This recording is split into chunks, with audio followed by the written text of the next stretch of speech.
अमरावतीच्या परतवाडामध्ये तरुणींचं लैंगिक शोषण आणि अश्लील व्हिडिओ व्हायरल केल्याच्या प्रकरणी मुख्य आरोपी अयांचा आता भयान चेहरा समोर आलाय।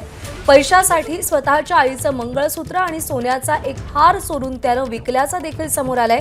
अयांच्या रील्समध्ये असलेलं नोटांचं बंडल आईचं मंगळसूत्र चोरून विकून मिळालेल्या पैशांचं असल्याचं उघड झालंय।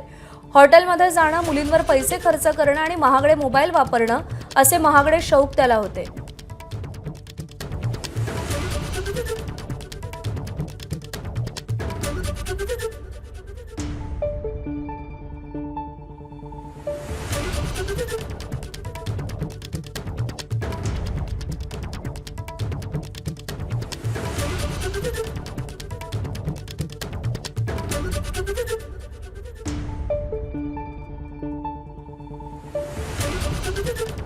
त्याच्या रीलमध्ये दिसणारं नोटांचं बंडल हे त्याच्या आईचे दागिने विकून त्यानं मिळवलेलं होतं आणि त्यामुळे किती खालच्या पातळीवर अयांची मनोवृत्ती गेलेली होती हे त्याच्या या सगळ्या कारनाम्यांमधून समोर येतंय।